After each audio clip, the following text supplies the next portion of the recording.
Good morning and welcome to, okay, I have the light laser. Welcome to part 2 of Biochemistry 503, where we're going to be focusing on metabolism. We met before. It's good to see so many of you in this class. I am a professor in the biochemistry department. I have been trained as a biochemist. My research now is on synaptic transmission in the brain.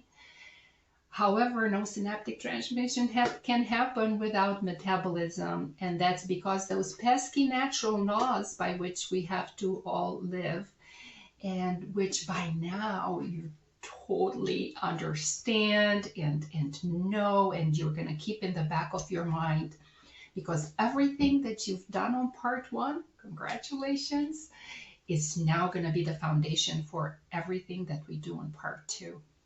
So I'm very excited about that. A couple of administrative points. So every single Monday by 9 a.m. you will have access to 2 pre-recorded lectures from me and the associated PowerPoint slide deck for that week. So we're going to go at the steady pace, 2 lectures per week. And you'll also have a practice quiz to take online anytime before Thursday at 5 p.m. Why do I say that? Because at 5:10, I will go in there and see where you had trouble. There are some things that maybe I didn't stress enough, maybe I wasn't clear enough, maybe the way I presented it was confusing. So if several of you have issues in a particular part of the quiz, then I know that on the Zoom live question, I'm going to have to go back and clarify those points. So please take that before Thursday at 5 p.m. Then we're going to use the discussion board the same way that you did with Dr. Cosman. Any single question that you post on the board, or if you send it to me by email, which you're welcome to do, I'm going to post it for you in the discussion board, allow you to hash it out a little bit and then intervene. But you can be assured that I will go in every single day and look at discussion board and try to guide the discussion and answer any questions that are legitimate. So every Friday, 9 to 10:20, we're going to have our active learning session through Zoom. So that's exactly what you've done so far. And I understand from Dr. Cosman that you really appreciate having an extra session, and I'm happy to offer that to you as well. So every other Monday, when you don't have your exam, we're going to have a Zoom we're going to have an active Zoom learning session from 9 to 10:20 in the morning. The quizzes and the exams are going to be very similar. However, if you're going to do 30 questions every single week, I hope that metabolism will become something that you're an expert in. And it's just so much part of life and such an wealth of information for how we can live better, healthier lives, that I hope you're going to use this information not only in your personal lives, but also in your family, in your communities, advocating and advising people to live according to natural laws. There's no reason to, pee against the wind.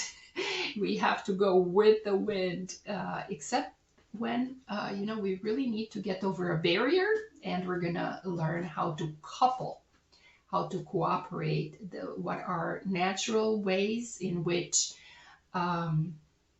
metabolism can proceed despite some barriers, but always along natural laws. And I do hope that the expertise that you gain in this class, the knowledge that you gain in this class, will serve you not only in your career, for which I'm rooting, but also in your personal lives and in your community. I have here your schedule. Okay, so these are lectures as I have planned them. We're gonna have 6 full weeks together. That means 12 lectures, 6 quizzes, and 3 exams. So as in the previous section, you know how quickly this comes at you. So please keep up with it. The challenge. In part 1, perhaps the most difficult part was that it was dealing with abstract concepts, energy, work, how the proteins fold, everything. You had to imagine how things happen in your head. And there were quite abstract concepts. We're going to build on those. The challenge with metabolism is a lot of memorization of words, types of enzymes, the name of the substrates, the names of the products. And why? Why do we ask that you actually put that in your RAM? Because you're going to have to use that to understand the basic principles underneath. Just saying, oh, this is the principle, doesn't really come to understanding. You're going to have to learn the words. So you can ask me as many times, do I have to learn all the enzymes? Yes, you do. Do I have to know all the names for all the substrates, the pathways, and so on and so forth? Yes, you do. So however you can do that memorization, if I can help you with any tips, I learn that every single time I forget. I have to go back to the blackboard and just learn that. So that will be a challenge that I'm making you aware of that to from the beginning. Get a pen and paper and use that to put that in your working memory, so it's there for you to use. For each lecture, the first slide is going to tell you what we would like to accomplish during that class. And the last slide is going to be what I hope we accomplished during that class. Use these to test your knowledge. So after you go over a lecture, come back to the first and to the last slide. Do I understand what the scope of biochemistry is? Because that's what you're going to want to take from this class. Do I understand what the scope of metabolism is? Why do we even call it a science? What is intermediary metabolism versus central metabolism versus cell metabolism? How are they different and how are they the same? So these are going to be some definitions that we're going to use across the course. And actually today, this introductory class is going to set the foundation for the next 5 weeks to come. We're going to come back to energy. We can't live without energy. We're open systems. Life exists because of organization, and we can't have organization because it's against entropy unless we put in energy. So we're always coming in energy, going out energy. We're open systems. Any living thing is an open system. So therefore, we're going to, again, review those energy potentials and the physical laws that allow life. And what are the conditions that govern metabolic reactions as we know them. And then just a couple of definitions so that we know when you're done with this class and anybody asks you, is this a metabolic reaction? You are going to know what features to look for to understand to answer the question. Is it or is it not? And the same way, if somebody asks you, what's a metabolic pathway? Is this a metabolic pathway?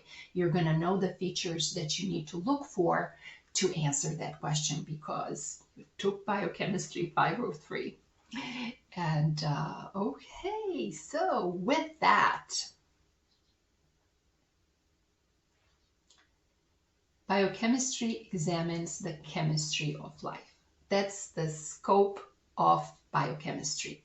It is a life science, meaning it looks into living organisms, and specifically for living organisms, it looks at their organization. How are they made? What are they made of? How are things assembled? And you learned already a lot about proteins. And so organization and function, structure and what it does. Okay, so these are the most important things that biochemistry is looking at. And of course, how these are integrating into the environment in which that particular life entity, that organism, has to work. Of course, the biochemistry explains the structure and function of living things using knowledge generated by chemistry. So you have to already know that, quite a bit of it. Physics, and you saw the laws and energy. These are coming from physics. And some of the formal sciences, like the logic, what does it make sense? What is true? In mathematics, and so on and so forth. And we're going to build also on some knowledge of cell biology, which I hope you already understand. And we have the basis of what a cell is and what are the parts of the various cells. So we can make connections there.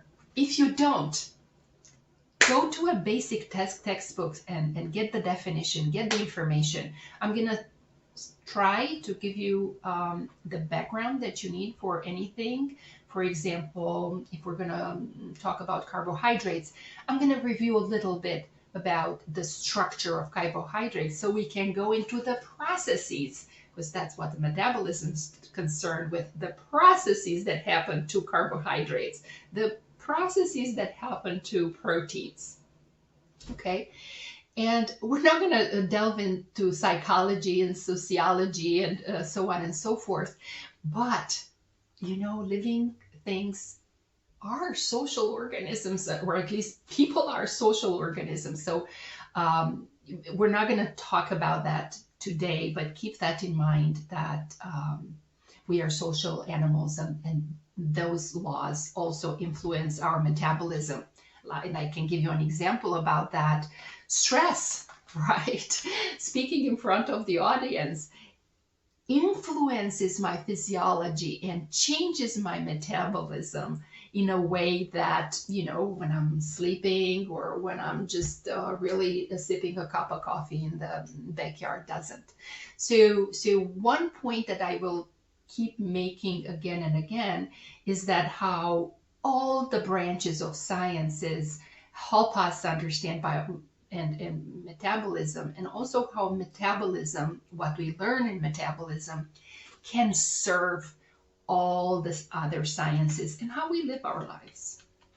So just to orient you a little bit, I think in Dr. Kosman's class, you started with this schematic of, you know, in the first part, talking about biomolecules, the binding energy, a little bit of thermodynamics and kinetics, and free energy. What is it and why do we need it, and how do we use it?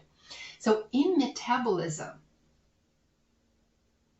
that's what the purpose of metabolism will be, to extract free energy from the environment.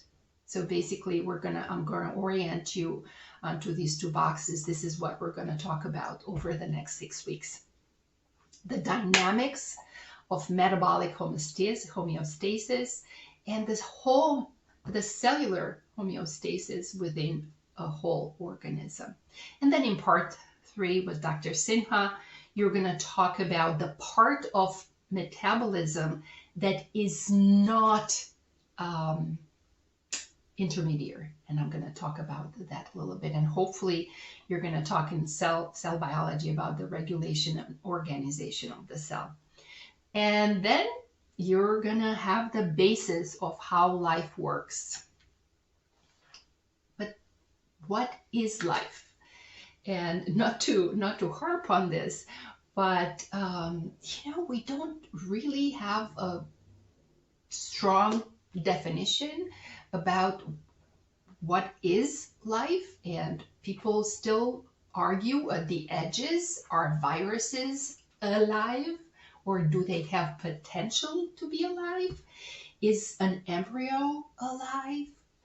And these are issues that maybe philosophy deals with. For this class, we're going to consider that life is, or an entity, an object is alive if it has 2 for these 6 structures or features or attributes or properties. They have a highly structured organization, and it's usually cellular. It has to be cellular integrity will be required for a particular organism to be alive. It has to have metabolism. Why? Well, metabolism refers to at least energy management within the cell, and we cannot have organization without energy. Anything that is alive has some homeostasis, meaning it has some regulation such that the stresses from the environment can be counteracted within some parameters to keep a semblance of homeostasis or continuity. Has stimulus response, which allows us for adaptation, reproducing, an important critical life of anything that is alive has the capacity to reproduce, to pass on genetic material, and have heritability. And this is something that you're going to talk about in part 3. And it's also something that differentiates, growth, changes all the time. So if these are the basic features of anything that we call alive, including the human body, which is the one that we're going to take most of our examples about, then metabolism is required, because by definition, metabolism refers to all chemical transformation within an organism, and an organism is anything that is alive. So life and metabolism are in a way intrinsically defined. It's alive if it has metabolism. It's not, it's dead if it doesn't. It cannot be alive without metabolism, and it can be metabolism without being alive. So why? What does it do? What are all these chemical reactions do? Provides the components and energy necessary for life. What we said, the biochemistry is structure and process, and it's metabolism that produces and processes these components, so it makes them and it's unmakes them. So that's what metabolism is. As we said, it's a universal defining characteristic of life, and this is very important, it conforms to universal laws of physics and chemistry. And the ones that we're going to refer the most are energy conservation, mass conservation, and understanding the directionality of a reaction. Is it spontaneous as written, or do we have to, it requires input of energy to go in the direction that is written. Also very important, metabolism is organized as a complex series of sequential and highly interrelated biochemical reactions. So it's not, oh, I have a beaker here and I'm going to put some substrates in there and an enzyme, and that's metabolism. No. Metabolism refers to those reactions that happen in a living entity, and for them to happen in a in a living entity and to be called metabolism, they themselves have to have some order or structure. They occur in sequence as pathways. And then, are we going to study in this class all of metabolism? And the answer is absolutely no. We're going to only focus on something that's called intermediary metabolism. And those are the subset of biochemical reactions that happen in living entities, but requires no template, meaning anything that requires a template, such as replication, transcription, translation, those are not part of the intermediary metabolism. They're still metabolism, they're still reactions, they still require enzymes, but they also require a template. Intermediary metabolism are those that are fully defined by the concentration and type of products available, concentration and type of the enzymes available, and the physical conditions, pH, temperature, that you already, that the environment is giving them. Why do we focus on this one? It's because energy metabolism is actually part of intermediary metabolism. So we're not going to study the whole metabolism. We're going to look into the intermediary metabolism, which is a subset of those reactions. And even in the intermediary metabolism, we're going to focus on the subset of reactions that deal with energy management. So we're going to focus on those reactions that provide and manage metabolically useful energy. And anytime that I say metabolically useful energy, biologically useful energy, I'm going to mean ATP. Okay, and we're going to see why that is. What is the purpose of energy metabolism? It performs the controlled combustion of fuels and the biosynthesis within the organism or fuels. So it deals with fuels, with the source of external energy that metabolism makes into biologically useful ATP. So basically, we're going to look on how fuels are being metabolized into ATP and how ATP is used to biosynthesize fuels that we store, personal fuels, so not from the outside. Importantly, this is the one part of metabolism that every single cell pretty much has. They're universal, ubiquitous, largely concerned, vastly different species from yeast to human use the same basic pathways. And what do I mean by pathways? The same products, substrates, and intermediates, and the same enzymatic activities. So, just a quick overview.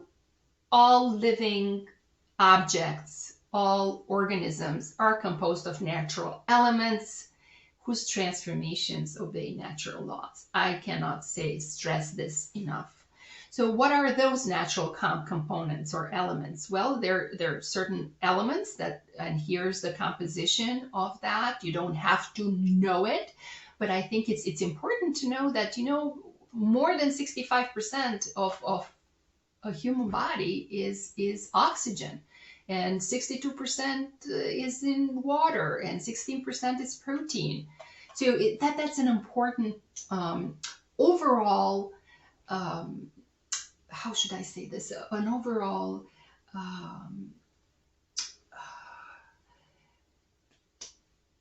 database or an overall understanding of what are we made of, okay? And then if this is the what we're made of, this is what happens to those elements in the body. So we're going to have intake of energy, and usually we intake energy in the form of nutrients. And what we mean by nutrients means fuels, sources of energy, and building blocks. Anything we're going to call a source of energy for that particular organism, if that particular organism has the machinery, the metabolism to actually extract ATP from that nutrient. And you're going to see that cellulose is a nutrient for some bacteria, but not for me. I cannot digest cellulose. For me, that's just fiber. It just goes through me. Okay, that's not a nutrient. It doesn't mean that it's not important for something else, but it's not a fuel. Okay, sorry. So it's not that it's not a nutrient, it's not fuel. Fuel is anything that can be metabolized into ATP. But aside from fuels, organisms also need macronutrients such as water, oxygen, carbohydrates, and lipids that are essential, meaning that you cannot make yourself, but they're required. Some micronutrients such as vitamins. We humans don't have the metabolic pathway, the specialized metabolic pathways that make vitamins, but maybe plants do. So then I'm going to ingest plants, and aside from the caloric energetic intake fuel part of what those plants are giving me, I'm going to also have these essential nutrients, that building blocks that I cannot make myself. And also trace nutrients, we need something like that. Okay, so if this is what we intake, this is the type of energy that we take in: caloric and organized, fuels and essential nutrients like vitamins. What happens to that? Well, we're going to metabolize that. So this is the bolus that we take in, and this is the meta in between, what that happens between the bolus intake and the exhaust of used up unnecessary waste. So anything that happens between intake and exhaust is metabolism. So the biggest part, one of the necessary required parts, is that we're going to have metabolic reactions that use fuels to make ATP.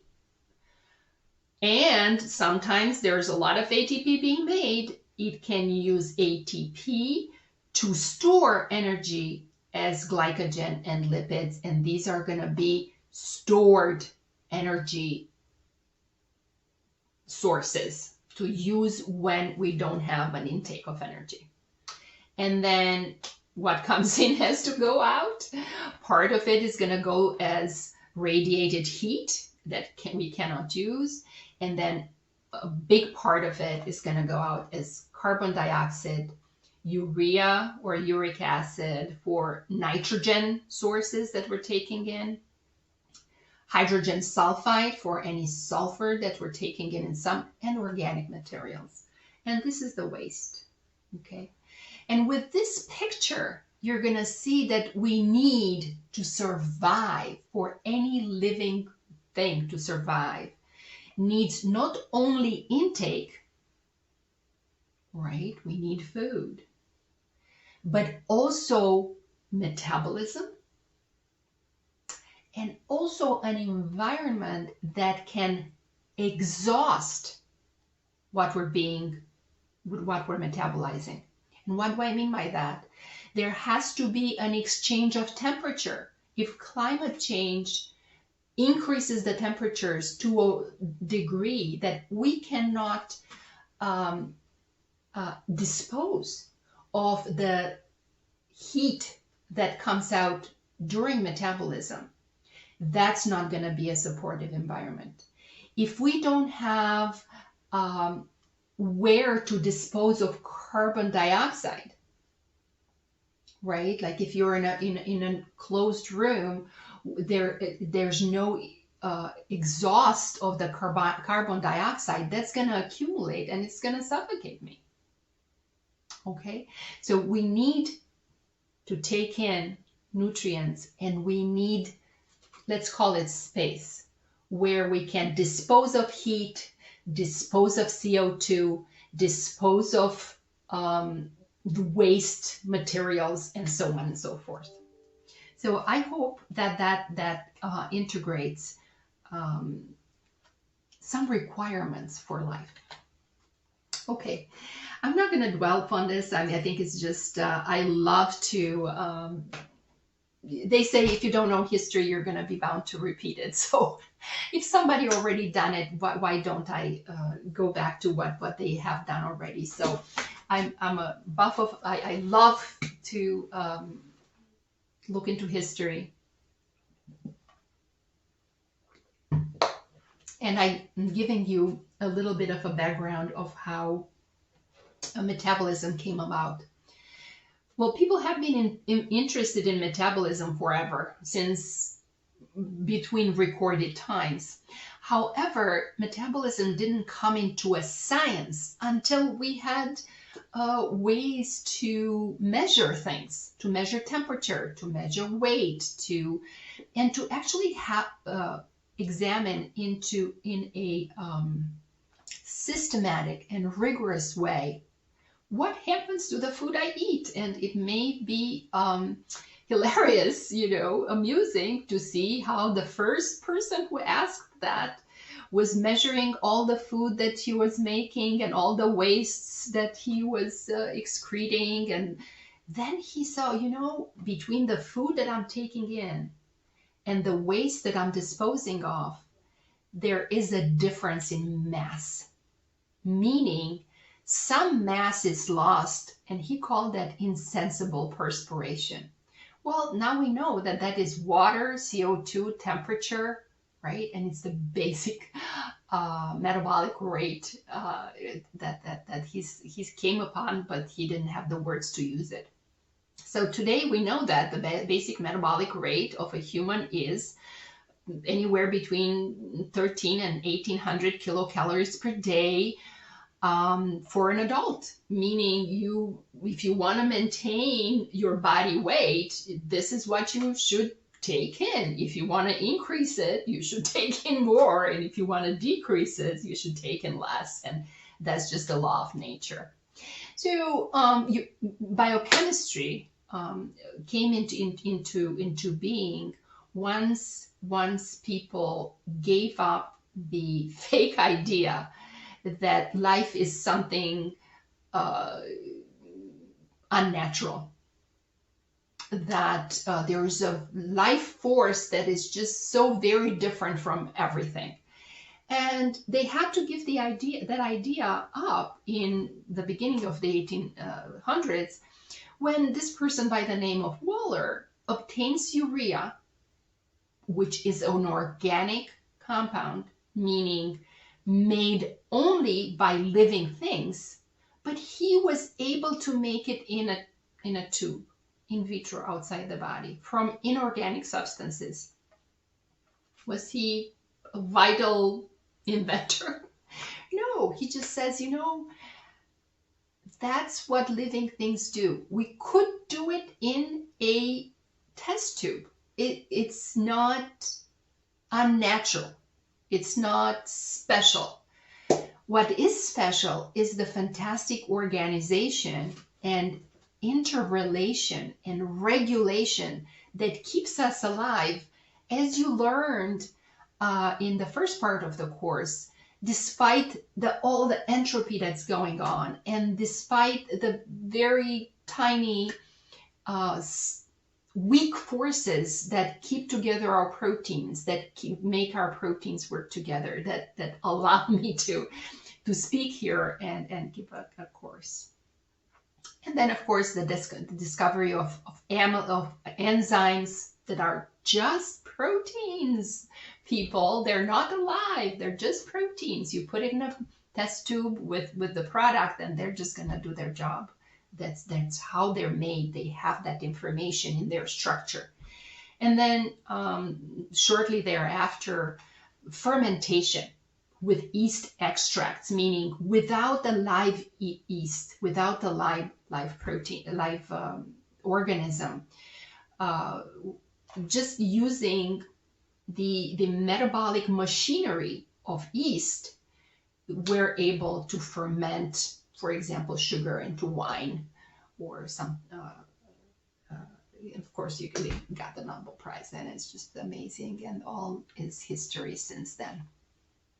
All right, so why study metabolism? Just a couple of ideas here. I could write a book about it, but certainly it is always want to understand how our organisms work if we want to keep them healthy and happy and fix them when they're not. So clearly we want to understand what each single organism is made of, what are the metabolites that exist in an organism at all times. And when I say metabolites, I'm referring to small molecules in a cell. And also we want to know how all these metabolites are integrated, how they're transformed in one to another. And for example, here to the left of the slide, you're going to see a representation of the known metabolic reactions involving all the metabolites in a yeast cell. And what are you looking here? Well, every single circle is a metabolite. And I'm going to give it away and say this red circle here at the top is actually glucose. And if you follow, you're going to see that glucose can be transformed, and every line means the transformation or a reaction, a chemical reaction. So glucose can be transformed in this, and after 10 reactions, it's pyruvate. And this is the pathway of glycolysis.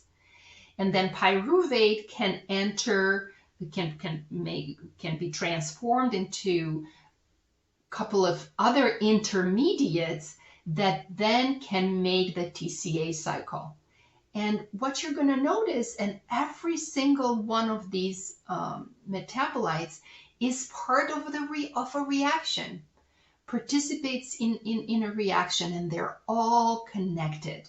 Okay, so that is, we're going to say, the intermediary metabolism of a yeast cell, and we know all its metabolites, and we know all the network of the pathways by which all the metabolites are connected. Now, this is in one state. What if this yeast were somehow sick? Are the same metabolites going to be present or others? And certainly that's important for humans as well. So we want to know the metabolome of all the organisms, all the cells in our bodies, and how these change during disease or certain natural physiological states. Like, for example, when I'm hungry, or when I'm fed, or when I'm lactating, or when I'm pregnant. Obviously, these are different physiological states, and it's possible, it's actually how it is, that I'm going to be in a different metabolic state. What does that mean? I'm going to have a different metabolome, and it's going to, the pathways are going to be activated in a different ways. And that information is very useful for medicine, because, for example, we can, if we know what is normal, and then we see what is not normal, we know how to intervene to bring that metabolic cell back to normal. Or if it's a cancer cell, if we understand the metabolism of a cancer cell, we know how to deprive it of glucose, or how to deprive it of oxygen, or what to do to stop its metabolism. And obviously, a large part of our economy is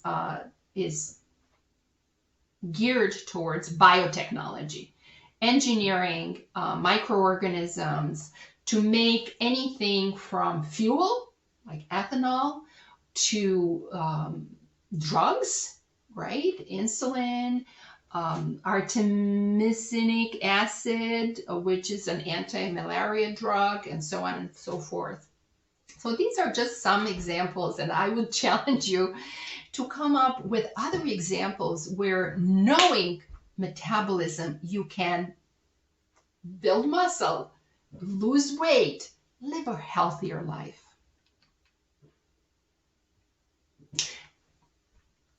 This is not an easy task. I just put here that the human metabolome database contains more than 100,000 metabolites.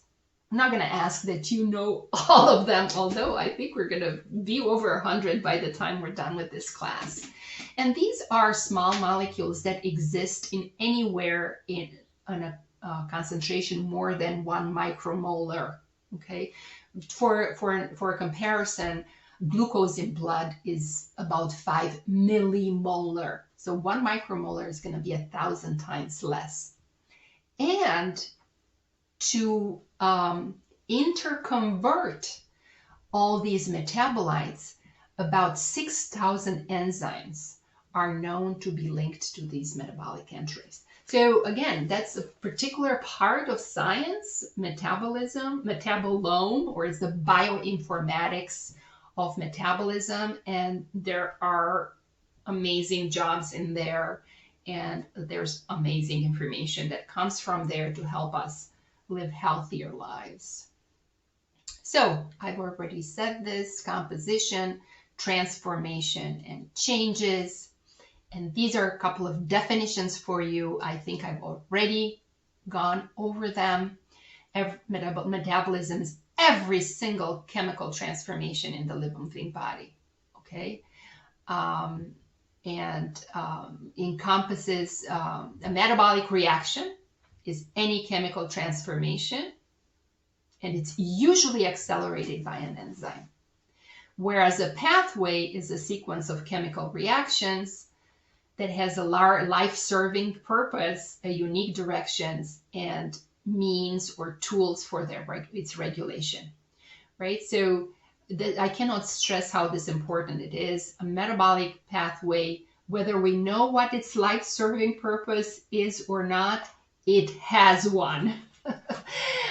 It wouldn't have made it through bazillions of evolution years if it didn't have a life-serving purpose. And that's the purpose of research, to understand exactly what is the life purpose of all the metabolic reactions, and if disease or certain physiological state disrupts that, to bring it back to meeting its purpose. We're going to stress many times that it has all the metabolic pathways have unique directions and regulation. And one other thing that we need to know is already mentioned, that intermediary metabolism are all those pathways that don't require templates. It's part of the central or housekeeping enzymes, and aside from specialized metabolism, which occurs in differentiated cells, like, for example, cells that only certain cells make insulin, or only certain cells make corticosterols. So these are going to be specialized pathways, and we're not going to talk about them, although some of them are intermediary, meaning corticosterol just needs the enzymes and the substrate. It doesn't need a template to make corticosterols. However, it doesn't happen in every single cell, and we're not going to study it in this course. All right. So, what does metabolism do? It provides the energy and the building blocks for anything else that a cell or an organism needs to be alive. And that means it provides the enzymes and structure, energy to build the structures that keep the homeostasis going, that offer a stimulus response, and so on and so forth. So basically, alive equals metabolism.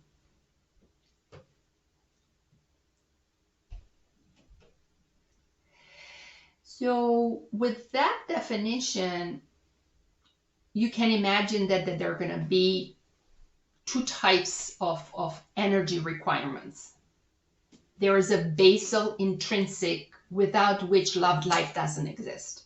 And we're going to call that a basic metabolic rate, meaning the energy per unit time that any single organism needs to be alive, whether it's an yeast cell or Gabriella. I need certain energy per time. I'm using it at all times. And what is this basic metabolic energy doing?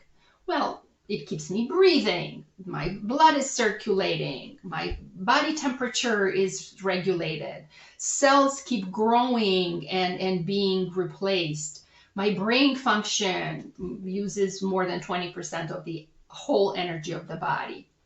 My muscles to keep my posture erect, and so on and so forth. A lot of cellular transport is happening behind the scenes. So that's the basic metabolic rate. At rest. On top of that, organisms have discretionary energy. Like you see me moving my hands, movement. You see me talking. You don't see my mind working very hard, but I am not at rest. I am consuming more than my basic metabolic rate.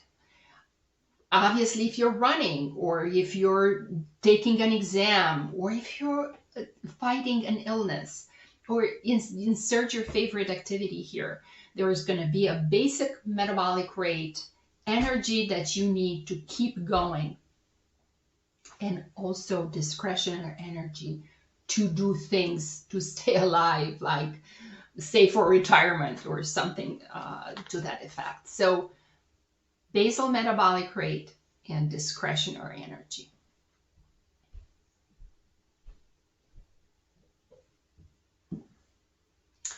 This is self-explanatory, and I think I've already addressed all these points. I just wanted for you to have them bullet pointed, and keep in mind that central metabolic pathways, their job is to extract cellularly useful energy, and we already defined that as ATP, from the environment as fuels for the purpose of living. And this is just to orient you that for humans, right, that we're going to see that the basic fuel is really glucose. We combust or burn glucose with oxygen to produce calories in the form of ATP. And that's going to be through glycolysis. That's the metabolic pathway that burns glucose into ATP and releases heat. However, that's not true for all organisms. Some of organisms burn hydrogen, and these are hydrogen oxidizing bacteria, or they live on methane. So these are fuels. I want to make the point here that what's a fuel for one organism is not necessarily a fuel for another one. Okay, so for a human, one of the main fuels is glucose. The way to extract the energy in the bonds the internal energy, the free energy of glucose, that can be extracted. It's done by combustion reactions, and the definition of a combustion reaction is anywhere where fuel reacts with oxygen to release energy, and the more reduced the fuel, the more energy will be released. So we're going to see that glucose, which is less reduced than a corresponding fat molecule, a corresponding C6 molecule. So C6 fat is more reduced than glucose. It can be burned to produce more energy than glucose. That's all I wanted to say here. All right, so this is truly just a recap in knowledge that you've really internalized in the previous sections. What I want to remind you here is that we're going to use, always think of free energy as the Gibbs free energy, the one that any fuel can release. That's a fuel. It has to have internal energy that can be released. Who decides if it can be released or not? Its internal structure, right? And okay, how can energy be released? Well, it can be released as something that can be used, or as disorder, or meaning heat, which cannot be harnessed. All right, so we're going to always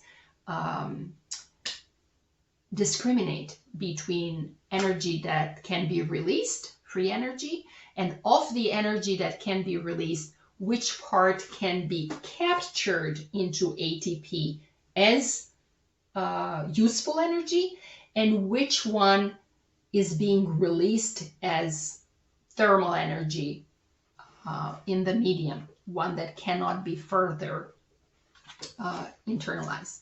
And this is just for you to recap, and just making sure that we're on the same page with the law of nature, conservation and transformation. Okay, so these are bullet points of common defining features of metabolic reactions. They obey laws, they occur in mild conditions. You nailed this, you hammered this in the first part of the course. They occur under non-equilibrium or dynamic equilibrium or steady state conditions. I'm going to repeat this many times. Anything that is at equilibrium is dead, meaning there is no flux of matter across this organism. Therefore, to be alive, it is always at non-equilibrium. Takes in energy, releases waste.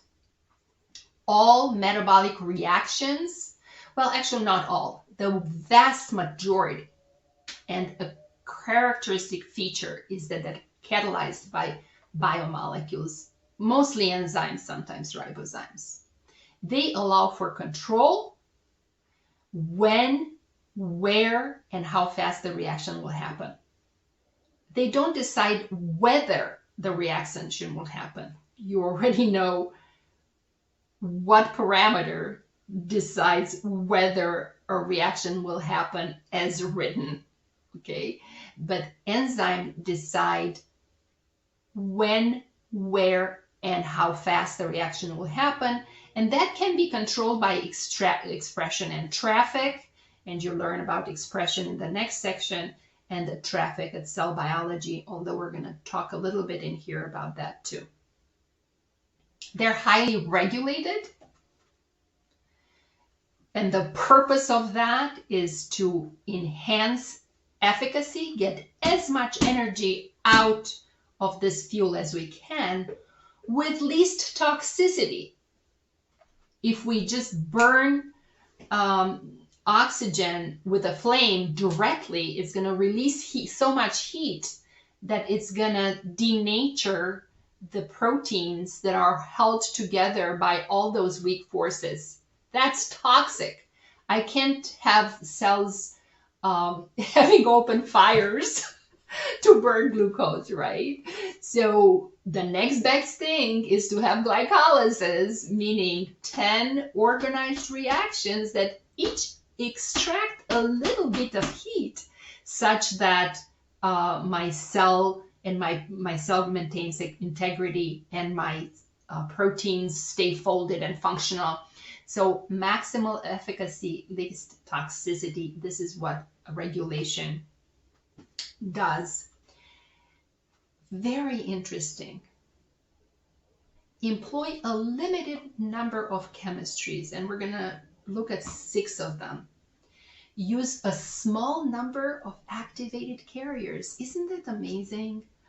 So many life forms. It seems like it's infinite, and all of them use the same exact activated carriers. ATP for energy, NAD, NADP for electrons, pH for protons, coenzyme A for acetyl group, and so on and so forth.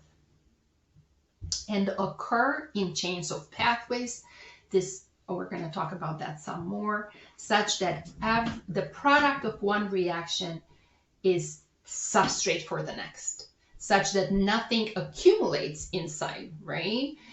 Glucose is being taken in. Whatever happens to it, it happens until everything comes out, either as heat, CO2, oxygen, or any other features that couldn't be digested as waste. So we can't accumulate. Anything that we accumulate over a certain becomes toxic, and you can imagine fat can become toxic and life-threatening in certain hyper-obese individuals. So we cannot accumulate. Everything that comes in has to go out, and this is why every single substrate that is made into a product is going to be the substrate for the next reaction. All right. So here I just wanted to once more emphasize the difference between steady state and equilibrium. You may think that this water here is in equilibrium because its level doesn't change. However, it's never the same water, meaning maybe I am at 150 pounds and I've been that for maybe 10 years. It's never been the same 150 pounds. I've eaten every single day, taken in different carbons, different sodium, different elements and molecules, and I have released into the environment different carbons and so on and so forth. So my body, the cells of my body are continuously changing. The membranes of my cells, the various cells. I am not a closed system. I am not in equilibrium. Everything that is alive is actually in a state of dynamic equilibrium or steady state. Any living thing is an open system. So if this is nutrient or fuel and this is waste, this is all metabolism, and everything is both a substrate and then it becomes a product. It works with enzymes, and the purpose is to extract delta G, which can be made into ATP or released as heat.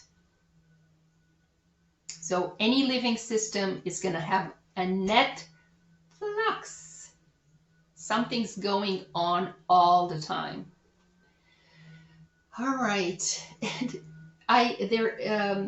There's a really interesting visualization of flux through some metabolic pathways, and not enough words can be as eloquent as this movie that some students made, and I encourage you to go there and visualize how this ongoing flux is happening.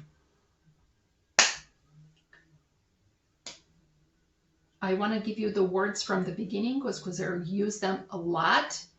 Metabolic reactions can be both exergonic or endergonic. They can be exergonic or endergonic. And remember, when we're saying gonic, we're talking energy, right? When we're talking exothermic, we're talking about enthalpy. Very rarely I'm going to use that word. In metabolism, we're going to be concerned about exergonic, endergonic. Energy is released, the reaction is favorable, or energy is absorbed, and therefore it's not going to happen as written unless it gets some input of energy. Now, I already used some words: reversible, irreversible. Reversible means small delta G. Either exergonic or endergonic, but it's right there, small, around zero. Irreversible means large, unfavorable, meaning these products, the equilibrium is going to be very close to the products. If anything at all happens, is very unfavorable, happens with low probability. Spontaneous means it happens so delta large, so favorable that the minute that the substrates are there, they're going to be almost 90% of them, they're going to be in the form of already product. Okay, so I use the word large and small. How large and how small? What does it mean, reversible? Well, for living things where energy is everything is being thought or considered relative to ATP hydrolysis. That's the basic unit of energy within a living organism. So anything that's around 30 kilojoule per mole, which is the ATP hydrolysis, the energy released upon one phosphate hydrolysis from ATP, is already large. Okay, so that's on the larger side. So anything less than 30, maybe can happen, or we can hydrolyze an ATP to get that going. Okay, we're going to see how that happens quite a lot. And that's what I already said, couple. Can we put together, or the metabolism is going to put together would it be possible to put together an endergonic reaction with an exergonic reaction, like for example ATP hydrolysis, such as that their sum is exergonic, right? So you're going to take an endergonic reaction, couple it with an ATP hydrolysis, and it's going to become exergonic or spontaneous. And we're going to see many examples of how that happens across. One other thing, we already said that the flux through a metabolic pathway will depend on the sign and magnitude of delta G. Sign meaning endo, exo, magnitude meaning reversible or not, meaning spontaneous or irreversible. So which delta G are we talking about? So we're talking about the delta G, the real actual in the cell. Whatever the concentration of the substrates and reactants, usually millimolar, the pH that's there, the temperatures that's there, and everything that you learned in part 1. Delta G, okay? However, we don't have a sensor or a scale or equipment that will record or tell us what the delta G in this cell right now while I'm talking is. We have other ways of getting to that. And those are the delta G0, which is a standard free energy, and delta G0 prime, which is the standard biological free energy. And what does that mean? Well, delta G standard people just take glucose and oxygen, and they put glucose at 1 molar and oxygen at 1 molar and protons at 1 molar, and then they use 25 degrees Celsius, and they put it in a calorimetric bomb, and they measure how much glucose can you get if you burn it to CO2 and water at these conditions. And you can measure that, and that's delta G, and it goes in a table, and you can look it up on Google or whatever you use, okay? Delta G0 is pretty much the same, except that the protons pH is not 0. It's not, proton concentration is not 1 molar. Proton concentration is what we know is usually around 7 in biological system. This is still not really what happens in the cell, because usually in cells it's 7.2, 7.4. It varies. And temperature maybe it's not 25 degrees, maybe it's 21, maybe it's 29. And substrates are not 1 millimolar. Maybe we know glucose is 5 micromolar. So not even this delta G0 prime is what happens truly in blood or in a cell. But it's close enough, and we're going to use that for now to imagine or project or predict in what direction will this reaction happen. Will this pathway work together if we put these 10 reactions together? And we're going to see how that works. Okay, we already said that metabolic reactions use a limited number of chemistries, and these are 6, and I'm not going to go over them because you already know these from your chemistry class. I'm just telling you that all the enzymes have been classified this way, and this is enzyme class 1. They're all the oxidoreductases that we're going to study, and I'm giving you some examples here. And as I go through, I hope that this organization is going to help you organize the various enzymes that we're going to learn across pathways, and it's going to be easier to memorize and see the principles behind them. Okay, so, well, I also said metabolic reactions use universal activated carriers, and we're going to talk about all of them. The ATP is a universal energy, and I say carrier because it's really not carry energy. It encompasses, it stores energy in its 3 phosphates, and the release of each of them produces a certain quantifiable amount of energy. And it has evolved that it is it. It's not money, it's not cryptocurrency, it's ATP. And that's these are the numbers that you're going to have to remember. Hydrolysis of the first phosphate is about 30. Of the second phosphate, if you hydrolyze ADP to AMP, is about 30. And if you hydrolyze both together, ATP to AMP directly, you get 40. And also the pyrophosphate is going to give you another hydrolysis, and that's 30. When I said that the vast majority of enzymes of reaction happen with enzymes, so there is an enzyme that makes ATP hydrolysis. However, pyrophosphate is a spontaneous reaction that doesn't need an enzyme. So here's an example of a metabolic. Is it metabolic? Yes, it is. It happens in the body. Is it catalyzed? No, it's not. So here's the rare example of a metabolic reaction that is not enzyme catalyzed, but the majority of them are.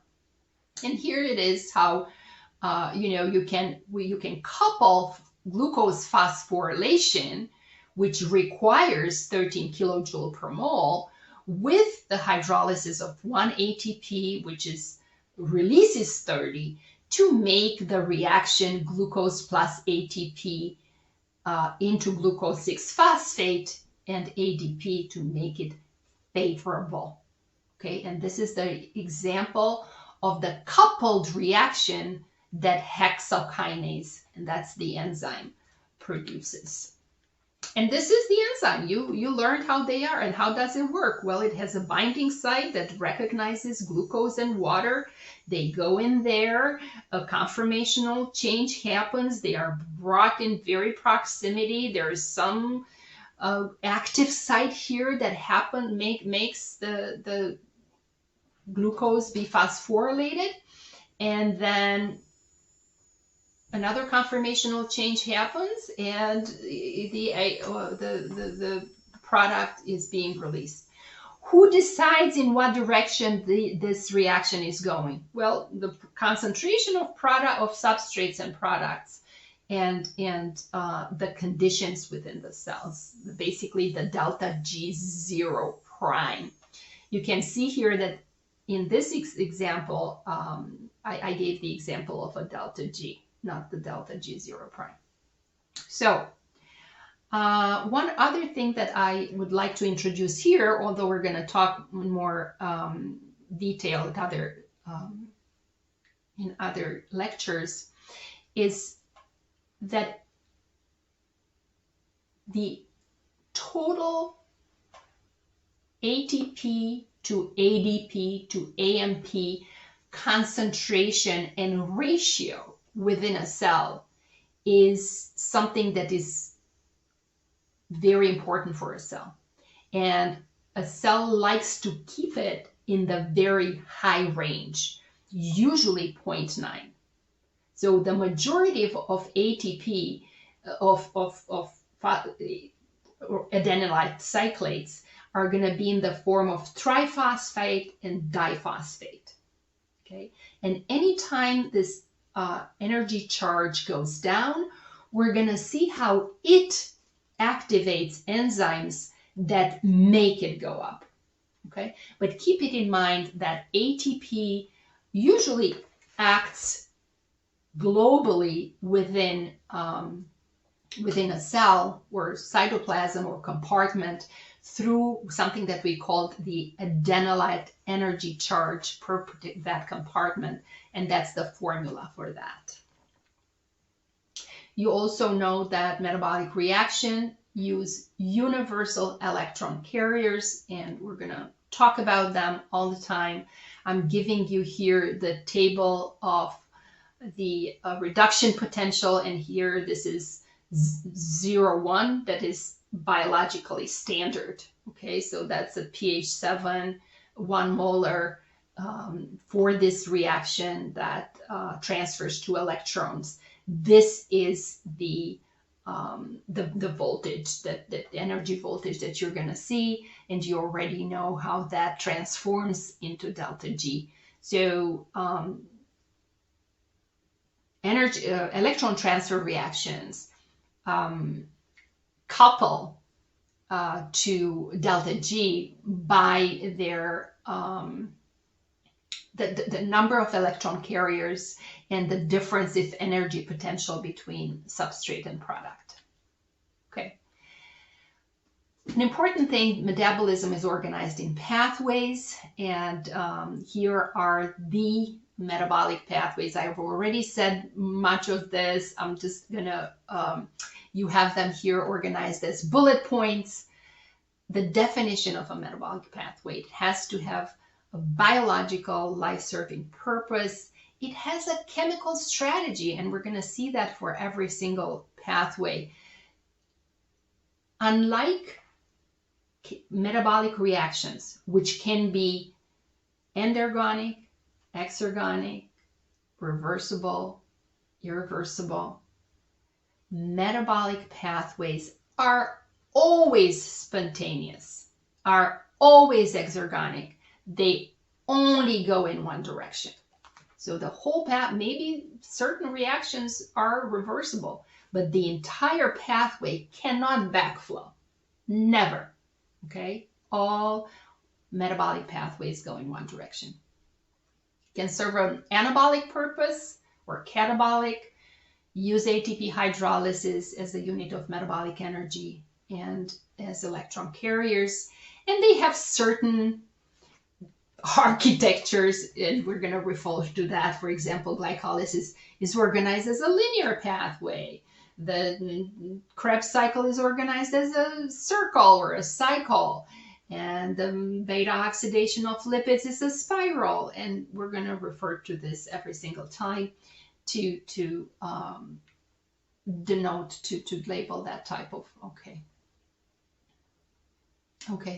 I've already covered this. Again, I'm just having it organized for you a little bit different with some examples. What's a nutrient? What are macro, micro, and essential nutrients? And then this is how we're going to organize. Our lectures. We're going to first talk about the catabolic part, and then about the anabolic part of the balancing arm of the metabolism. And we're going to talk about carbohydrates, lipids, and proteins. And again, bullet points for each. There's self-explanatory. This is a summary of hopefully what you're going to know by the end of this section. And these are the pathways that we are going to study with the purpose that when in the third exam, we're going to just have a symphony of how all of these pathways are regulated in certain physiological states and how disease states may dysregulate them. All right, so here's just a cheat sheet for each pathway. We're going to have its name, its chemical strategy, the enzyme, where it occurs, the tissue and the intracellular compartment, balance of energy, mass, and charge. That's the law, the natural law of conservation, whether it's reversible or not, and what the flux is, what the regulatory mechanisms work, and how is it important to facilitate progress for clinical practice, for health, and so on and so forth. And if at any time I don't give you the information about these basic features of the various pathways that we're gonna, please stop me and, I am be remiss. I will apologize and fill in. Okay, so hopefully I touched on all these points. Otherwise, you're going to have to tell me on Friday, when I look very much forward to have a lively conversation with you on Friday or at any time on the discussion board. I pledge to check it at least once a day and monitor your conversations and chime in where necessary. So with that, I will leave you with this introductory lesson, and I wish you some fun. You certainly learning in my view, nothing is more fun than learning about life, and that's what we're doing in this class.